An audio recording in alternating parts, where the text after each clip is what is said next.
Hello, I'm that Weems guy again here for First Person Safety, and tonight we have joining us once again, Erick Gelhaus. Hello, Erick. How are you doing tonight? Good, Lee. How are you? I am doing well, especially since this time I correctly pressed the record button. So, yeah, folks, you're getting take two, so we better be good because we've had a practice of this tonight. Thanks to Erick for his patience. Erick is currently engaged in what I consider to be a very daunting process. He is responsible for merging the what we consider a new technology, pistol-mounted optics, into history itself, into the modern technique of the pistol as formulated by Jeff Cooper and Gunsight, back in the 60s and 70s. And Erick's going to talk to us about that process. So, Erick, tell everybody about yourself real quick, and then we'll start talking about the process. Briefly, former military with deployments overseas, retired out of law enforcement in 2019 after a 29-year career as a patrol sergeant. Been teaching down at Gunsight since 2001. I've been one of the range masters down there since about 2010, our lead instructors. And then 2019, right around the time I was getting ready to retire, I was asked to take on a couple of different projects, one of which we're talking about tonight, which is bringing pistol-mounted optics into the curriculum, the pistol curriculum down there. All right, I guess in the intro I mentioned what we're considering to be a new technology of pistol-mounted optics, but it's really not new. No, it's not new. I was shooting competitively in the early 90s against guys running pistols with optics, red dots mounted on the frames coming up and over the slides. What's new-ish is smaller optics mounted on the slides, and newer is those being reliable enough for us to actually be able to use them in all conditions. I guess a better terminology would be the increased prevalence of the carry optic model. Yes. All right, could you give our listeners, our viewers, a very quick rundown on the modern technique of the pistol? So the modern technique, as Jeff Cooper put it together, was composed of 5 parts. Originally, it was a Weaver stance. I'll come back to that in a second, right? 5 count presentation, or the process to get the pistol from the holster to on target. A flash sight picture, come back to that one too. Compressed surprise breaker, how you manipulated the trigger, and then the heavy duty semi-auto pistol. Originally, that was pretty much the 1911 and a couple 9mm, because that was about all that was available at the time. It expanded into the full range of full-size guns, and then over the last several years, with the prevalence of CCWs, concealed carry, we've seen not only the mid-sized guns, but the smaller guns coming into that, provided the shooter can work for a whole week with those, right? At least in the training side of things, and revolvers as well with their resurgence. Cool. So going back to the Weaver stance for a bit, there's the mythology out there that Gunsight's going to make you shoot a Weaver stance and we're going to make you shoot a 1911 if you come through the class. Neither of which are true. I don't know how they kind of continue to get propagated, but we're not going to make you do either. We'll show it to you. We'll demo it. Right? We have students all the time shooting some variant of the isosceles, some variant of the Weaver, or what works in between for them, as long as they can manage the recoil and run the pistol. Probably 2015 that one of the staff members wrote a pretty lengthy piece on the migration from the Weaver stance to a balanced universal fighting stance that was up on our website for quite a long time. I don't think it's there anymore, but it's not an issue. We just go off of a balanced fighting stance on it. The presentation of the pistol changes some with going to the red dots. So does the sight picture. So I'm not sure which one you want to hit on first, and we'll go from there. Well, let's talk about presentation first. So the presentation model that we teach, or the way we teach, is broken down into 5 steps. You establish your grip on the pistol. If there's any retention devices, you deal with those. That's grip. Next step is clear, raising the pistol up and out of the holster. From there, it's rotate, or moving the muzzle from a vertical orientation to an orientation in line with the target. That was the old click for when the 1911 was the predominant pistol. That'd be when the thumb safety would come off. Smack is when the hands meet up, and that's where things start to change. Previously, the hands would meet up, pistol would be extended towards the target, and it would climb or elevate on its own as that extension went on. With the dot, the pistol mounted optic guns, we found about 3 different ways to do it. One involves raising the back of the pistol up. For me, that's the slide plate cover about my mustache or upper lip, and then extending it out from there. So I'm picking up the dot sooner. Second one comes from Scott Jedlinski, where he chops his support hand into the gun and rolls into the grip as he extends the pistol onto target and it comes up. George Mandes, who's familiar to some folks, longtime gun sight student, longtime student of several other folks. The way he explains his presentation is once he gets 2 hands on the gun, he's driving the knuckle of the shooting hand, the knuckle of the middle finger of the shooting hand from both hands on the gun to the target. So as he extends that, drives that knuckle, that's how he picks it up. And we talk about them, we show them, we give people a chance to work through those and see. This is kind of one of those cases where it's what works for you. Here's options. This is what works best for you with this platform. Yeah, my friend Doug Jones of the Georgia Shooter Group made a what I think is a very keen observation.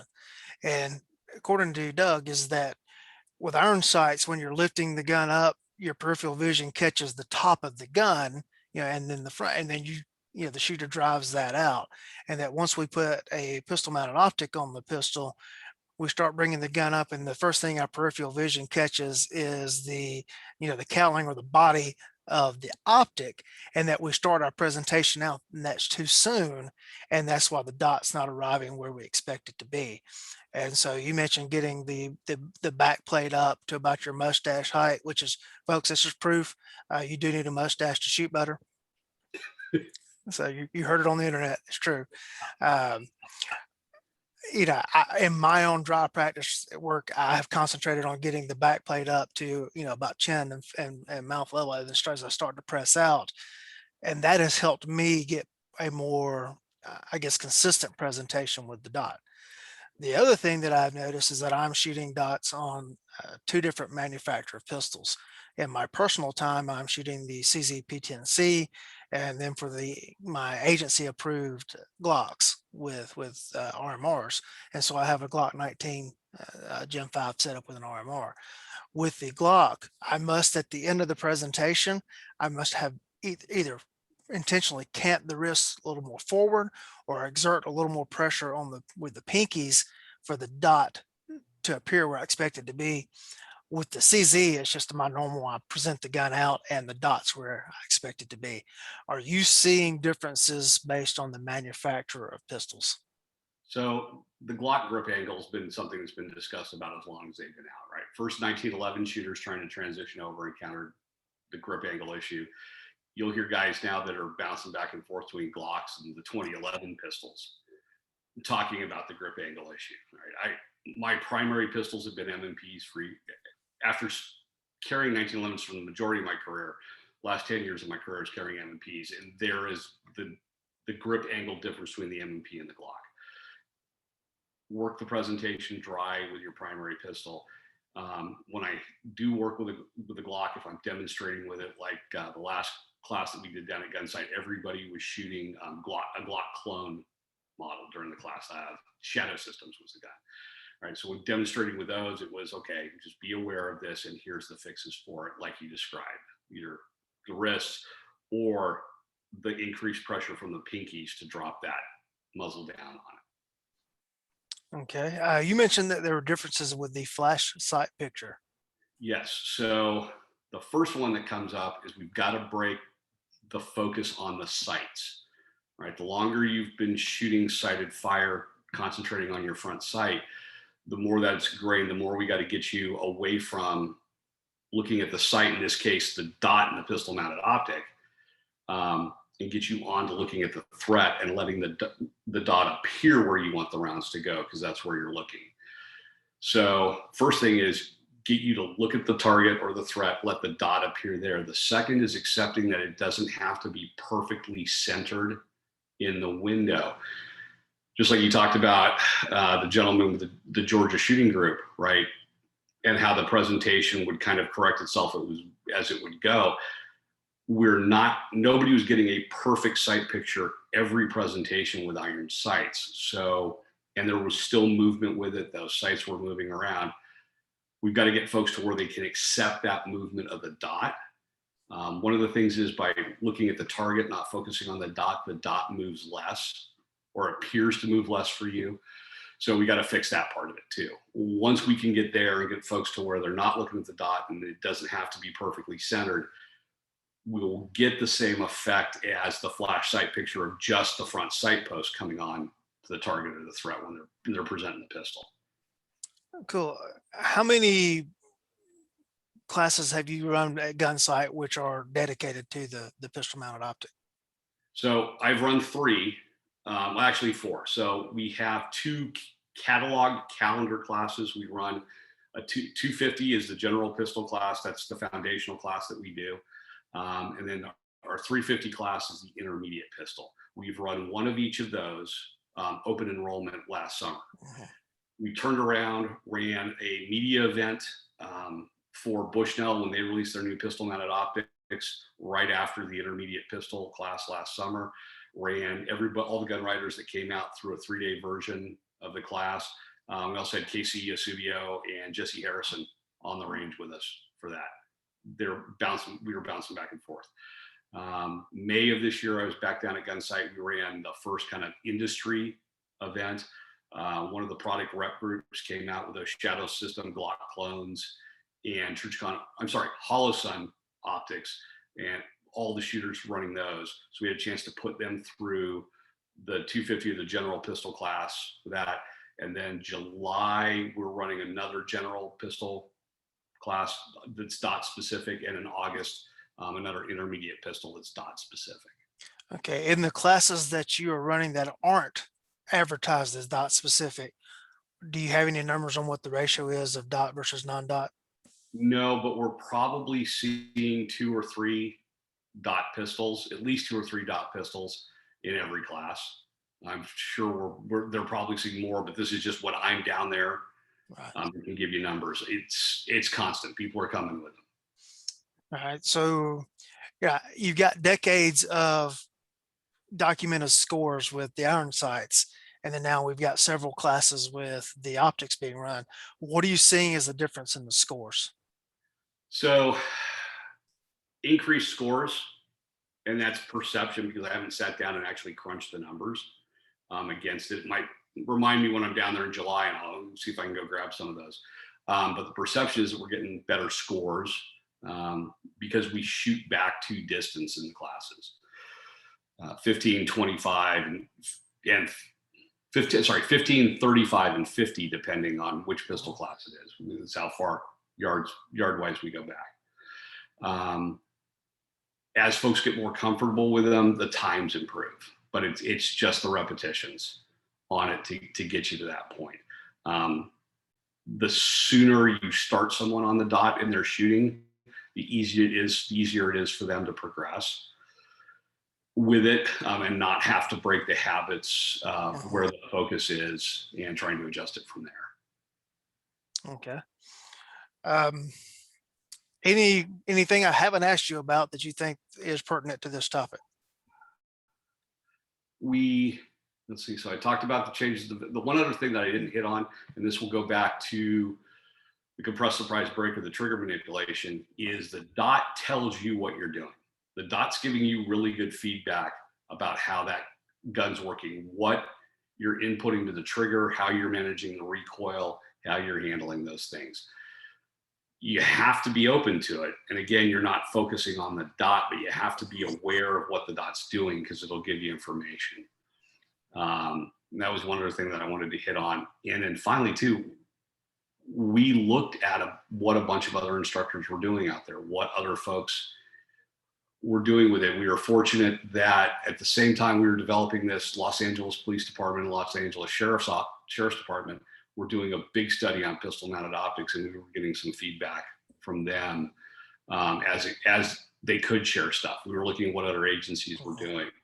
But I know I'm putting this together. Not only do we have the guys that were shooting red dots on pistols back in the 90s, but I can run down a list of a whole bunch of folks that were involved, not just other instructors at Gunsight who were going out to pistol mounted optics classes, but Matt Jaques at Victory First, Chuck Pressburg, Scott Jedlinski, Centrifuge training, Aaron Cowan at Sage Dynamics, Dave Spalding, and things he was sharing with us, as well as the SIG Academy, who we hosted for a pistol mounted optic instructor class. We were looking at what a lot of folks were doing out there.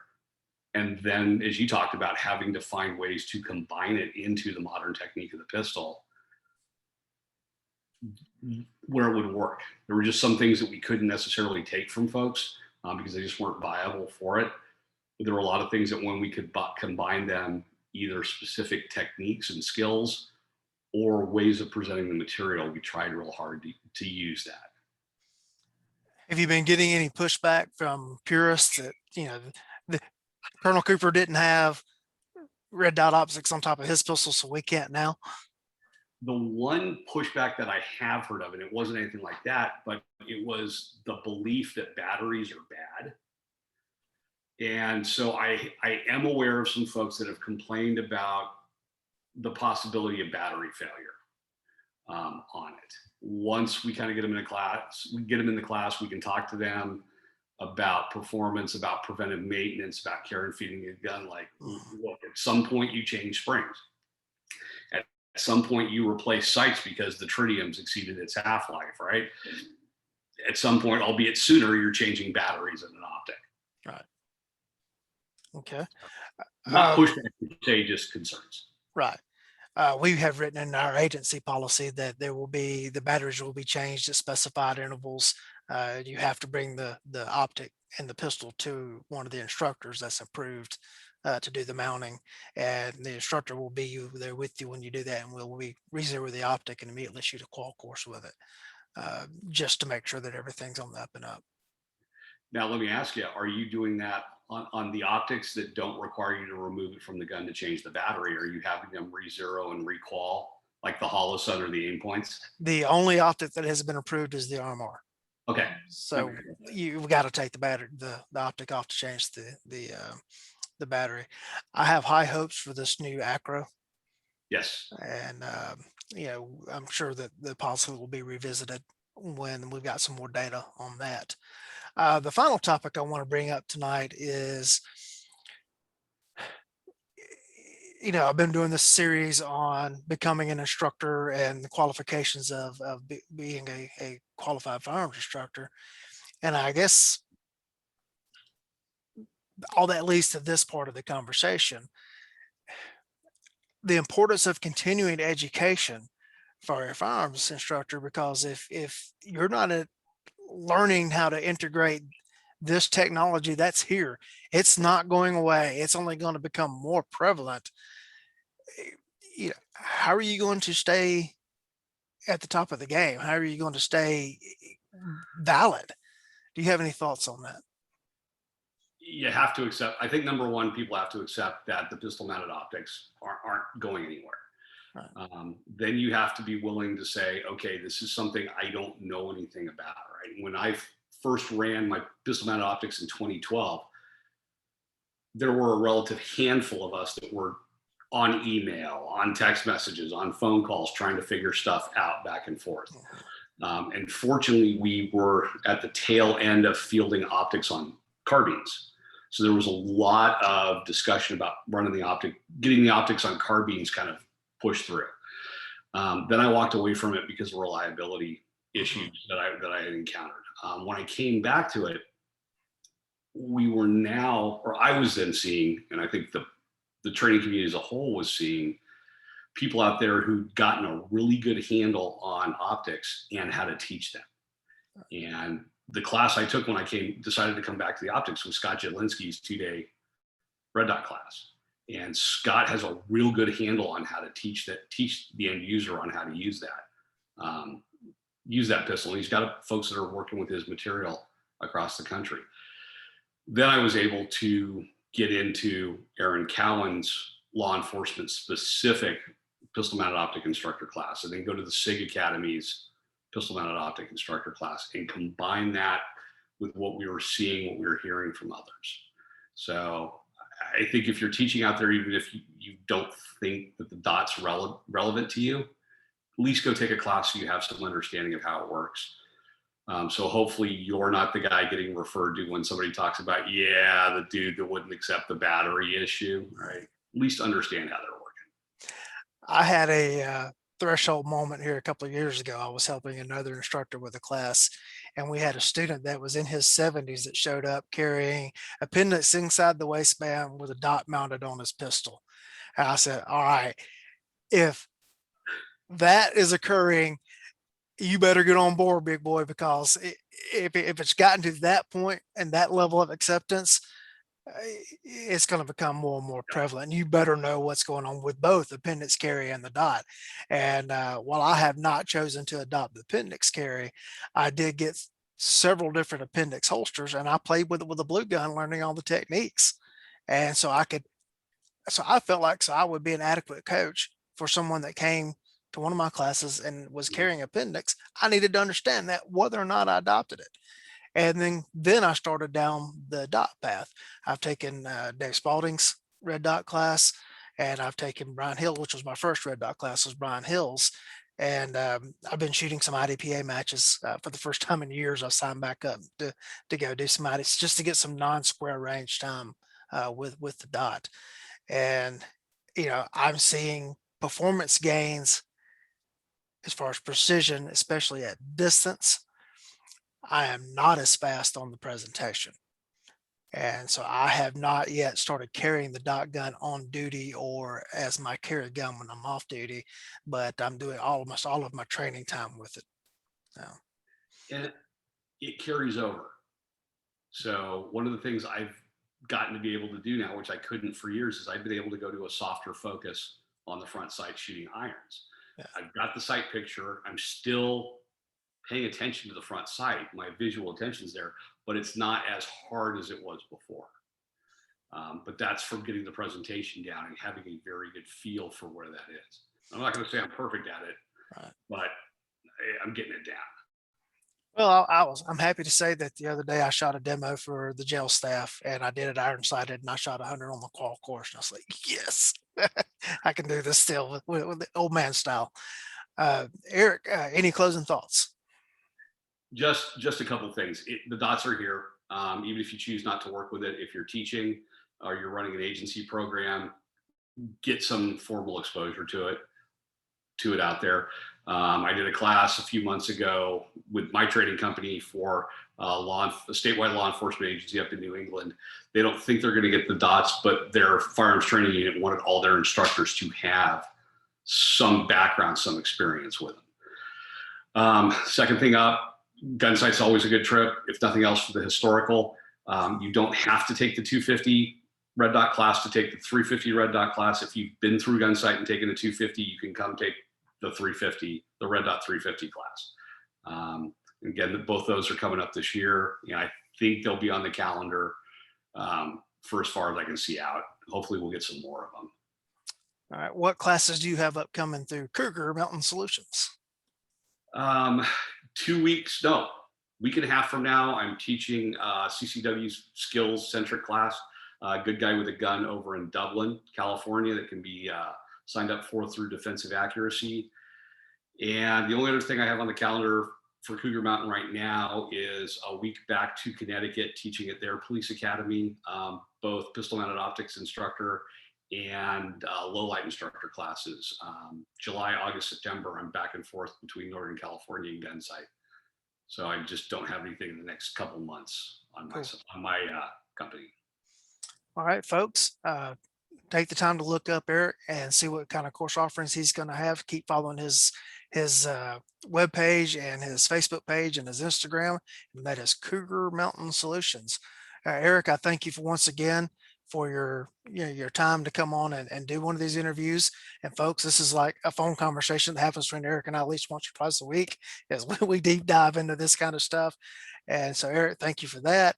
And as of right now, you are ahead of John Hearn 2-1 as to the most appearances. I should be ahead of John Hearn, at least 2-1. Thanks for having me. I appreciate it. There you go. And I have to mention that I beat John 3-2 at the reunion on Saturday, and he started it. He beat me on the first drill, and he made a point of pointing that out. I'm like, oh, well, it's on now. I didn't start this, but I'm going to finish it. So I had to include that here for John. So he better get back to me with a time for his next interview. All right. So Eric, thanks. And everybody, I'm that Weems guy for first person safety. Thank you for your time.